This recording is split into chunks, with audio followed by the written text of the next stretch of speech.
അസ്സലാമു അലൈക്കും, നമസ്കാരം. എന്തൊക്കെയുണ്ട് വിശേഷം? എല്ലാവർക്കും സുഖം തന്നെയല്ലേ? നോമ്പ് വരികയാണ്.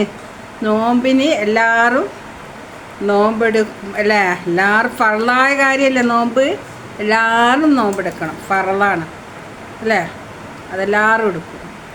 പിന്നെ എനിക്ക് പറയാനുള്ളത്, നിങ്ങൾ നോമ്പിന് ചെയ്യേണ്ട കാര്യങ്ങളാണ് ഞാൻ പറയുന്നത്. കാരണം നമുക്ക് ഈ നോമ്പിന് നമുക്ക് കുറേ ഫ്രീ ടൈമുകൾ കിട്ടൂലേ? ആ സമയത്ത് ചെയ്യേണ്ട കാര്യമാണ് ഞാൻ പറയുന്നത്. അത് അറിയുന്നവർ അറിയാത്തവർ ചെയ്യണമെന്നില്ല. അറിയുന്നവർ മാത്രം ചെയ്താൽ മതി. നമുക്ക് അറിയാത്തവർക്കൊന്നും ചെയ്യാൻ പറ്റില്ലല്ലോ. അറിയുന്നവർ മാത്രം ചെയ്താൽ, അറിയാത്തവർ അതിന് വേണ്ടിയ കാര്യങ്ങളും അതും ചെയ്യാം. അതിന് അറിവ് വേണമെന്നൊന്നുമില്ല. അള്ളാനെ നമ്മൾ കൂടുതൽ സ്നേഹിച്ചവർക്ക് നമുക്ക് സ്വർഗം കിട്ടും. നമ്മൾ അള്ളാനെ കൂടുതൽ സ്നേഹിക്കുകയും അള്ള പറയുന്ന പോലെ നമ്മൾ ജീവിക്കുകയും ചെയ്താൽ നമുക്ക് സ്വർഗം കിട്ടും. പക്ഷേ എല്ലാം ചെയ്തിട്ടും മറ്റുള്ളവരെ ഇറച്ചിയും പത്തിനും തിന്നുന്നവർക്ക് സ്വർഗം കിട്ടൂല. എനിക്ക് പറയാനുള്ളത്, ഈ നോമ്പിന് ഖുർആൻ അറിയുന്നവർ ഖത്തം തീർക്കണം. ഫസ്റ്റ് മുതലേ നമ്മളെന്ത് ചെയ്യുക? നോമ്പ് 1 മുതൽ ഖുർആൻ ഓതിയിട്ട് ഖത്തം തീർക്കണം.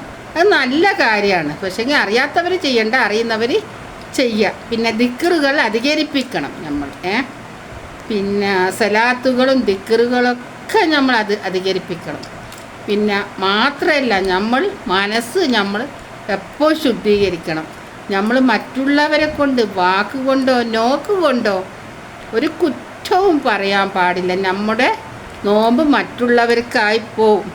എന്ത് കോടി കിട്ടാമെന്ന് വെച്ചാലും മക്കളെ, നിങ്ങൾ മറ്റുള്ളവരെ കൊണ്ടുള്ള റിയാക്ഷൻ ചെയ്യാൻ പാടില്ല. കാരണം റിയാക്ഷൻ പറയാനേ പാടില്ല.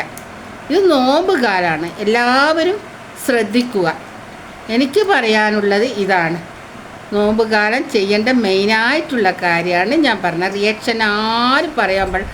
നമ്മുടെ നോമ്പ് മറ്റുള്ളവർക്ക് പോയിപ്പോവും. ഉള്ളതാണെങ്കിലും ഇല്ലാത്തതായാലും റിയാക്ഷൻ പറയാൻ പാടില്ല. ഓക്കെ, എല്ലാവരും എനിക്ക് സപ്പോർട്ട് ചെയ്യണം. ഓക്കെ, ലൈക്കും ചെയ്യണേ. ഓക്കെ.